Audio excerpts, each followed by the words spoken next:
मी ह्यात एक वाचते. ह्यात वाचण्याचा उद्देश श्री स्वामी समर्थ. हे सगळे लिहिण्याचा उद्देश म्हणजे कैलासवासी श्री नानांची जीवनगाथा सर्वांसमोर पोहोचवणे हा आहे.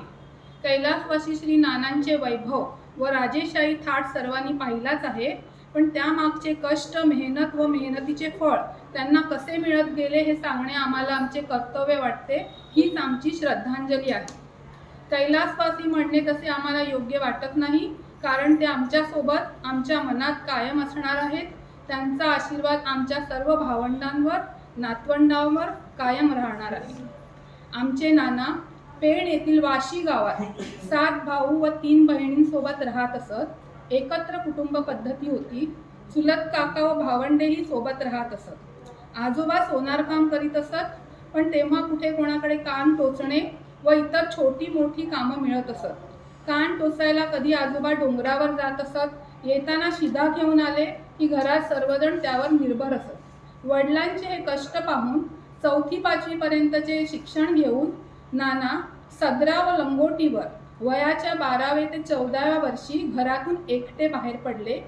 वाशीवरून पेणला धरमतर येथे तिकडून बोटीने मुंबई गाठायची असे ठरवून निघाले. धरमतर गाठेपर्यंत समुद्राला ओहोटी लागली होती. रात्र झाली होती. मग रात्र बोटीतच त्यांनी काढली. सकाळी भरती आल्यावरती, बोट चालू झाल्यावरती ते मुंबईला कांदिवलीला कोणाकडे तरी आले. ते आता एवढा संदर्भ आम्हाला नाही माहिती. तेथे त्यांच्याकडे पडेल तिथे कामे करत वेळेला त्यांच्या मुलांची शू पण धुवत असत. त्यावेळी तांदळांचा दुष्काळ होता, तेव्हा तांदूळ आणायला कांदिवली ते गोरेगाव असे चालत पण ते येत असत. तेथे त्यांच्याकडे काही वर्ष राहिल्यावर, थोडे सोनारकाम शिकल्यावर ते गिरगावात आले. गिरगावात काळाराम मंदिरात काम करू लागले. तिथे कोण देवरुखकरांकडे बहुतेक आले ते. हळूहळू त्यांना यश मिळत गेले. ओळखी, चांगल्या चांगल्या व्यापाऱ्यांचे काम मिळत गेले. त्यात काशीनाथ नारायण परांजपे व विष्णू सखाराम ज्वेलर्सचे काम ते करीत. आवर्जून सांगायचे झाले तर काशीनाथ नारायण परांजपे यांचे त्यांना खूप चांगले संस्कार, मार्गदर्शन व पाठिंबा मिळाला. गिरगावात पण सुरुवातीला 3 मित्र मिळून ते एकत्र राहत. कालांतराने बहुतेक 1956 साली त्यांनी कामाठीपुरातले घर घेतले, कारण का त्यांचा लग्नाचा वाढदिवस आहे 28 मार्च 1956. तर त्या अगोदर त्यांनी ते बहुतेक घर 56 साली घेतले. तेव्हा तेथील गोष्टी सांगताना ते सांगायचे, पहाटे 4-5 वाजता आम्ही अंधारात सोने गाळायला जायचो. सोनं असल्यामुळे जीव मुठीत घेऊन लपत छपत आम्ही जायचो. कामाठीपुरात 1956 ते 1966 असे 10 वर्ष राहिल्यानंतर 1966 साली आम्ही अंधेरी वेस्टला राहायला आलो. गिरगावात व्यापारी आणि मोठा गिराईक वर्ग असल्याने दुकान कामाठीपुरातच ठेवले. मग अंधेरी वेस्टवरून त्यांचा रोजचा दुकानात कामाठीपुराला जायचा प्रवास सुरू झाला. अंधेरीवरून सकाळी निघत आणि मग आई जेवणाचा डबा मागावून पाठवत असे. तेव्हा दुकान शुक्रवारी बंद असे. त्यांचा घरात खूपच दरारा होता. आमच्या लहानपणी आठवते, आम्हाला ते सांगायचे अभ्यासाला बसा, तसे आम्ही लगेच चटई टाकून 4ही भावंडे अभ्यासाला बसत असू. त्यामुळे मग काय झाले की आम्ही 4ही जणांची शिक्षणे व्यवस्थितपणे पूर्ण झाली. एकीने BSc केलं, एकीने BCom केलं, BA केलं व एकाने टेक्स्टाईल डिझाईनमध्ये यश प्राप्त केले. त्यांना आम्ही रिकामे बसलेले अजिबात आवडत नसे. सतत काही ना काही करत राहा असा त्यांचा नियम होता. काम तरी करा, नाहीतर अभ्यास तरी करा. त्यामुळे मग शिक्षण संपल्यावरती नोकरीसाठी आम्ही प्रयत्न केले आणि नोकरी करू लागलो. नोकरीमध्येही आम्ही उगाच रजा घेणे त्यांना मान्य नसायचे. नानांचा पेहराव म्हणजे इस्त्रीचा सदरा आणि इस्त्रीचा सफेद लेंगा. यात त्यांनी यशस्वी झाल्यावर सुद्धा कधीच बदल केला नाही. जेवताना त्यांना चमचा लागायचा, चमच्याने डाळभात खायचे. त्यांना तशी फिरायची, सिनेमाची आवड नव्हती. काम एके काम एवढेच त्यांचे विश्व होते. ते 4थी आणि 5वी शिकलेले असले तरी त्यांचे अक्षर मोत्याच्या दाण्यासारखे सुंदर होते. त्यांनी केलेल्या परिश्रमामुळे किंवा यशामुळे आम्हाला कधीच कशाची कमतरता भासली नाही.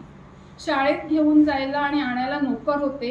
घरात नेहमी 24 तास मदतीला एक नोकर असे. आम्हाला घरी शिकवायला ट्युशनसाठी सर यायचे. आमची सगळ्यांची शिक्षणे प्रायव्हेट स्कूलमध्ये केली. एके वर्षी आम्ही आजोळी रत्नागिरीला गेलो होतो. तेथून परत आलो तर आम्हाला कळले की आमची शाळा चेंज झाली आहे.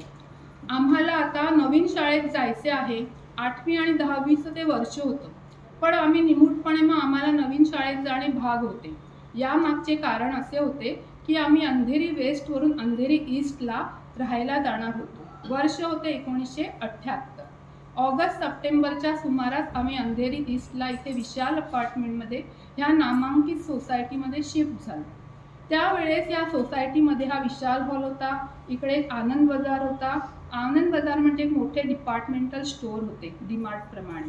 जवळजवळ 10-12 वर्षे नानांनी अंधेरी वेस्टच्या घरात मग अंधेरी ईस्टच्या घरात गणपती आणला होता. गौरी गणपतीच्या 5-6 दिवसात मग आमच्याकडे भजनी मंडळ येत असे. भजनाला येणाऱ्या जाणाऱ्यांची उत्तम व्यवस्था ते ठेवत असत. सगळेजण खुश होऊन जात असत. त्यांना नाट्यसंगीताची आवड होती. लहानपणी आम्ही रेडिओवरती बालगंधर्व यांची गाणी तसेच त्यांचे आवडते वसंतराव देशपांडे यांची गाणी ऐकत असू. आत्तापर्यंत रोज सकाळी ते महेशने आणून दिलेल्या कारवा ह्या रेडिओवरती भक्तिगीत रोज ऐकत असायचे. त्यांना सुगंधी अत्तर व अगरबत्तींची आवड होती. भारी किमतीची उत्तमात उत्तम अत्तरे आणि अगरबत्ती ते आणत.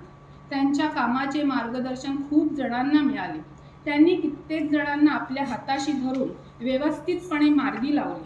खूप जण आमच्याकडे शिक्षणासाठी पण राहत होते.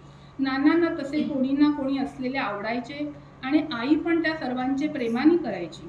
नानांना पिक्चरची आवड नव्हती, पण कधी कधी आम्हाला ते देवाचा किंवा चांगला मराठी पिक्चर नवरंग सिनेमामध्ये दाखवत. फिरण्याची आवड त्यांना नव्हती, पण नाही म्हणायला त्यांनी रामेश्वरम, कन्याकुमारी, मद्रास, अहमदाबाद, माउंट अबू, जोधपूर, जयपूर, उदयपूर वगैरे केले. दिल्ली, गोरखपूर, गोवा, लोणावळा, शिर्डी, पंढरपूर, गोंदवले, कोल्हापूर, काशी, बनारसही केले. हा खूप सारा प्रवास त्यांनी विमानाने केला. परदेशवारी म्हणायची तर नेपाळ व दुबई त्यांनी केली. आमच्या घरी उत्कृष्ट क्वालिटीची फळे, मासे, नॉनव्हेज, मिठाई असायची. यात त्यांनी कधीच तडजोड केली नाही. मेरवान बेकरीचे केक त्यावेळी मोहननी मिठाईकडील मिठाई, चंदू हलवाईची मिठाई, आयडियलचा चिवडा, आयडियलची जम्बो साईज तेल पुरणपोळी कायम आमच्या घरी खायला मिळायची. दुकानातून घरी येताना नेहमी ते गजरे, चाफ्याचे फुलं आणत असत. मुलींच्या घरी सीझनमध्ये आंब्याची पेटी पाठवत असे. अंधेरीवरून कामाठीपुरात दुकानात जाणे त्यांचे 1988 साली बंद झाले, जेव्हा त्यांनी अंधेरी स्टेशनला त्रिवेदी निवासचे छोटेसे घर घेतले. 1985ला त्यांनी ते घर घेतले होते. मग दर गुरुवारी आमच्या घरी गिरायकांचे येणे सुरू झाले. शुक्रवारी मग त्यांच्या मदतीला हिशोबासाठी आम्ही बसत असू. त्यांच्या घरी त्यांच्याबरोबर हिशोबाला बसणे म्हणजे एक दिव्य वाटायचे. कधी काही चूक होईल आणि ओरडा खावा लागेल याची भीती असायची. त्यांनी घराचे, प्रॉपर्टीचे अनेक व्यवहार केले, पण आमच्या कानावर ते कधीच आले नाही. आणि नंतर कधी आले तेव्हा त्यांना काही विचारायची पण आम्हाला हिंमत होत नसायची. अंधेरीच्या दुकानात आम्ही नेहमी लक्ष्मीपूजनासाठी जायचो, पण कामाठीपुराच्या दुकानात आम्हाला कधीच ते घेऊन नाही गेले. पणशीकरची कोथिंबीर वडी आणि बटाटा वडा मात्र तेव्हा ते घेऊन यायचे. त्यांच्या हातून व महेशच्या हातून गणपती मंदिरातील देवांचे दागिने बनवायचे पुण्याचे काम झाले. त्यांच्यामुळे आम्हाला 2011 पासून दर श्रावणाच्या अगोदरच्या रविवारी दागिने साफ करायची संधी आम्हा बहिणी व नातवंड सुनेला मिळाली. त्यामुळे देवळात पण आम्हाला चांगला मान मिळायचा. आईच्या निधनानंतर त्यांनी भीमाशंकरला जाऊन महादेवाला सोन्याचे बेलपत्र वाहिले होते. ट्रेनने ते चर्नी रोडला जात तेव्हा एकदा त्यांना माल डब्यात चढल्यामुळे पकडले होते. हातात त्यांच्या डब्यात बरेच सोने होते, पण चतुरतेने जेवणाचा रिकामा डबा आहे असे सांगून ते बाहेर पडले. दुकानात जाताना नेहमी ते साधी कापडी पिशवी हाताला गुंडाळून निघायची. दुसरी एक घटना अशी की एकदा दुकानात एक वाघरीण काही सामान घ्यायला म्हणून आली. तिच्या बरोबरच्या छोट्या मुलाने सोन्याची वाघाची नखे लांबवली. ती गेल्यानंतर त्यांच्या हे लक्षात आले की ती वाघाची नखे दिसत नाही. तसे ते एका साने म्हणून त्यांच्या बरोबर कामाला आहेत, ते अजूनही आहेत आपल्याबरोबर. सान्यांच्या बरोबर ते गेले. त्यांना फक्त त्या बाईचे नाव आणि ती बाई कुठे राहते तो वाघरी पाडा एवढंच माहिती होतं. कुठे ते मुलुंडला त्या नाण्यांबरोबर गेले. तेवढ्यावरून त्यांनी त्यांना तिचे घर शोधले आणि घरातून तिच्याकडून वाघनखे घेऊन आले. या व्यवसायात फार कडक राहावे लागते असे त्यांचे नेहमी म्हणणे असायचे. दुसरी अशीच एक घटना, एक वाघरिणी बरोबरच एक छोटा मुलगा सोन्याची अंगठी त्यांनी लांबवली.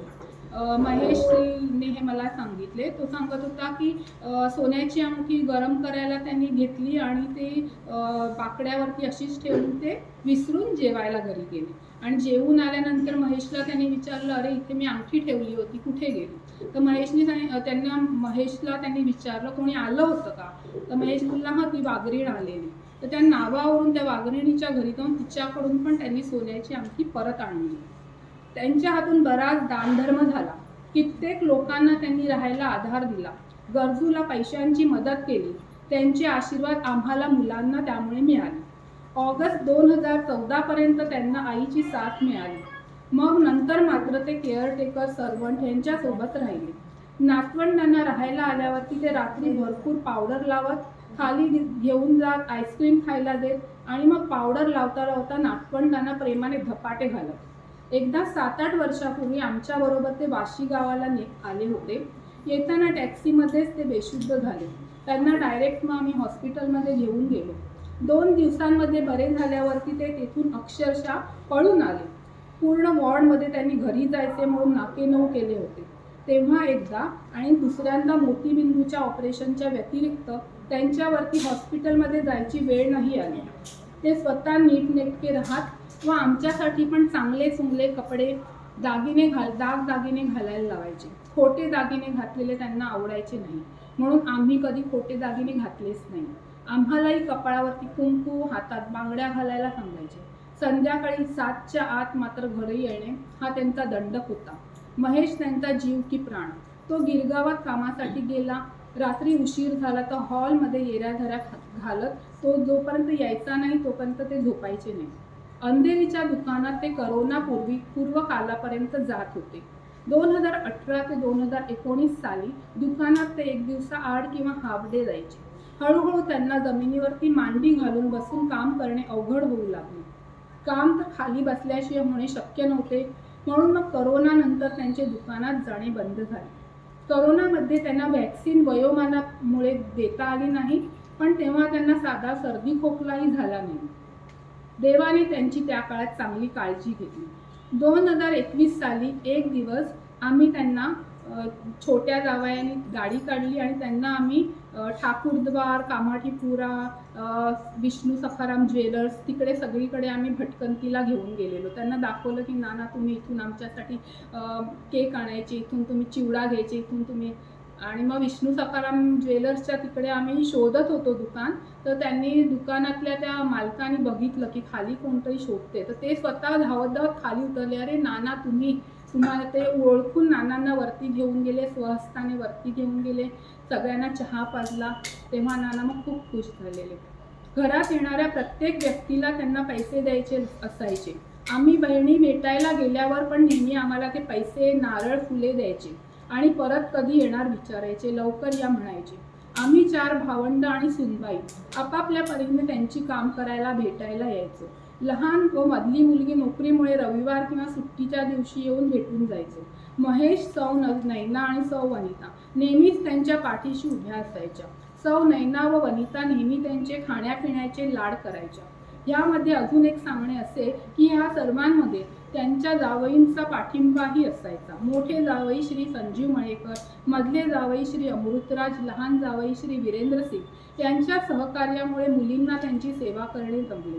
आम्ही भावंडे व सुनेचे कर्तव्य आम्ही पार पाडले, पण त्या जावयांचे सहकार्य लाभले म्हणून त्यांचे धन्यवाद. घरातील व्यक्ती व्यतिरिक्त मजल्यावरील आमचे शेजारी पाजारी यांनी आम्हाला बरीच मदत केली, त्यांचेही आभार.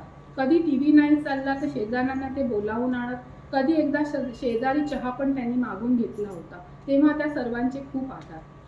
2018 साली त्यांची तब्येत जरा नरमली होती. तेव्हा त्यांचा महेशने 88वा वाढदिवस समोरच्या हॉलमध्ये साजरा केला होता. गेल्या वर्षी नोव्हेंबरमध्ये 93 कंप्लीट झाल्यावरती घरीच त्यांचा आम्ही बर्थडे सेलिब्रेट केला होता. त्यांना नोटांचा हार घालून सत्कार केला होता. आपली मुले आपले कौतुक करताना पाहून ते खूप खुश व्हायचे, सुखावायचे. गेली 3 वर्ष ऑक्सिजनचे मशीनही महेशने घरी आणले होते. देवाच्या कृपेने म्हणा, त्यांच्या पुण्याईने म्हणा, त्यांची तब्येत 26 जुलै 2014 पर्यंत बऱ्यापैकी होती. चालत टॉयलेटला जात होते. थोडासा सॉलिड आहार घेत होते. 27 जुलैपासून त्यांना खूप विकनेस आला आणि त्यांना उठणे बसणे अवघड झाले. मग ते लिक्विड डाएटवरती आले. पण तरीही त्या 4 दिवसांमध्ये आमच्याशी बोलत होते. त्यांचा आवाज शेवटपर्यंत खणखणीत होता. महिन्यापूर्वीपर्यंत सही करू शकत होते, नावे लिहत होते. 31 जुलैला रात्री आम्हा सर्व मुलांना, नातवंडांना त्यांनी आशीर्वाद दिला. तुमचे सर्व काही चांगले होणार, काही काळजी करू नका असे म्हणून त्यांनी 1 ऑगस्टला आमचा निरोप घेतला. निरोप घेतेवेळी त्यांच्याजवळ केअरटेकर आणि त्यांची सूनबाई होती. त्यांच्या सेवेत मुलगा, सून, मुली, जावई यांच्या बरोबरीने देवकी, भिकू मगर, जेवण बनवणारी सुजाता, वरची कामे करून जाणारी सुनीता यांचाही वाटा होता. देव त्यांचे भले करो. 6-7 महिन्यांपासून आकाश होता. भिकू मगर गेले 20 वर्षे त्यांच्यासोबत रात्रीला होता. रात्री पायाला तेल लावायचे काम तो करायचा, पाणी द्यायचा, इतरही काही काम करायचा. देवकी घरात हवे नको तो बघायची, साफसफाईचे काम पाहायची, जेवण बनवायचे काम सुजाता मनोभावे करायची. सण उत्सवाप्रमाणे सगळे काही ना काही सांगता बनवायचे. सुनीता काम झाले की थोडा वेळ त्यांच्याबरोबर गप्पा मारत बसायची. या सर्वांचे उपकार आम्ही कधी विसरणार नाही. पूर्वी जास्त गोड ते कधी खात नसत, पण शेवटच्या 3 वर्षात त्यांना जेवणात सकाळ संध्याकाळ आमरस लागायचा. शेवटी वर्षभर सतत ते गोड व्हिटॅमिन सीच्या गोळ्या खायचे. आमरसाऐवजी श्रीखंड पण त्यांनी चालवले नाही. खाण्यापिण्यात त्यांनी कधीच तडजोड केली नाही. शेवटी डॉक्टरने त्यांची डायबिटीसची गोळी बंद केली. जाणते अजाणतेने नानांच्या हातून कोणाचे मन दुखावले असेल तर त्याची आम्ही सर्वजण मनापासून माफी मागत आहोत. आम्हा मुलांकडून देखील कधी त्यांचे मन दुखावले असेल तर त्याचीही आम्ही क्षमा मागतो. देव त्यांच्या आत्म्याला शांती देवो, त्यांना मोक्ष प्रदान हो. कर्तव्यनिष्ठ व कार्यतत्पर कर्मवीर श्री नानांच्या आत्म्यास शांती प्राप्त हो, हीच ईश्वरचरणी प्रार्थना आणि भावपूर्ण श्रद्धांजली. आणि त्याचबरोबर आपण सर्वजण या प्रसंगाला आमच्यासोबत नाना जमा झाल्याबद्दल तुम्हा सर्वांचे पण खूप खूप आभार.